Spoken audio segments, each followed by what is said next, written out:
Selamat pagi Bapak Ibu, Saudara-saudara yang dikasihi oleh Tuhan kita Yesus Kristus. Sebelum kita memulai kegiatan kita pada pagi hari ini, ada baiknya kita mendengarkan firman Tuhan, yaitu yang diambil dari 2 Korintus pasal 11 ayatnya yang ke-30. Demikian bunyinya, "Jika aku harus bermegah, maka aku akan bermegah atas kelemahanku." Saudara-saudara yang terkasih dalam nama Tuhan kita Yesus Kristus, dalam suratnya ini Paulus menjelaskan bagaimanakah ia harus memandang hal bermegah dalam dunia.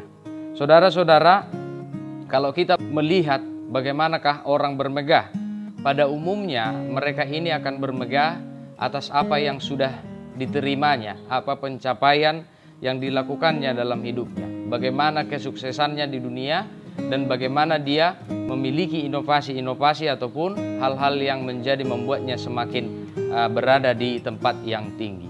Saudara-saudara, pada umumnya orang-orang yang selalu mengandalkan bahwa itu semua adalah hasil kerja keras ataupun pikiran beranggapan bahwa sudah sepatutnya dia akan merasa sombong dan tinggi hati.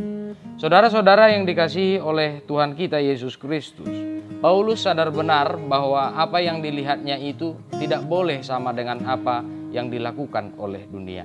Paulus sadar benar bahwa yang sepatutnya dimegahkan dalam kehidupan manusia itu hanya satu, yaitu adalah Tuhan kita Yesus Kristus yang telah menguatkan kita dalam kehidupan kita. Bapak Ibu Saudara-saudara, boleh saja dikatakan sepatutnya Paulus juga bisa bermegah atas apa yang sudah diperolehnya. Banyak orang-orang yang dahulunya tidak Kristen, setelah dia mendapatkan penginjilan dari Paulus, dia menerima Yesus Kristus. Banyak keluarga-keluarga yang kemudian mengikut Yesus dan kemudian dikatakan sebagai Kristen karena oleh penginjilan Paulus. Banyak juga tempat-tempat yang menjadi pendukung pelayanannya, tetapi itu semuanya dipandangnya bukan atas kemegahan dirinya, tetapi yang patut dimegahkan adalah Allah yang memberi kekuatan. Saudara-saudara, dalam hal ini ia mengatakan, "Maka aku akan bermegah atas kelemahan." Hal ini didasarkan pada pemahamannya bahwa dalam situasi apapun dia telah menerima banyak hal dalam hidupnya. Pada saat penginjilan, dia menerima derita di darat maupun di laut.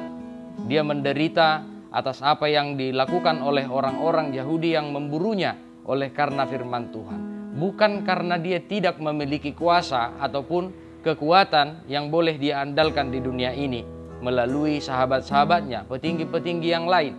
Tetapi bukan itu menjadi perhatiannya. Dia memberitahukan apapun yang menjadi kelemahannya. Dia memberitahukan kepada orang-orang di Korintus bahwa hal kelemahan itulah dia bisa melihat kekuatan Allah yang memampukannya dalam setiap penderitaan. Oleh karena itu, bagi seorang pelayan boleh kita katakan bahwa ia telah dipenjara.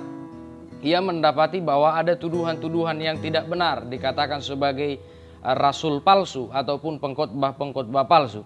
Tetapi dalam hal ini, pada saat dia berada pada titik terendahnya, pada saat orang lain memburunya, pada saat orang lain menyudutkannya, dia tetap merasa bahwa yang perlu untuk dilakukannya adalah meminta pertolongan daripada Tuhan.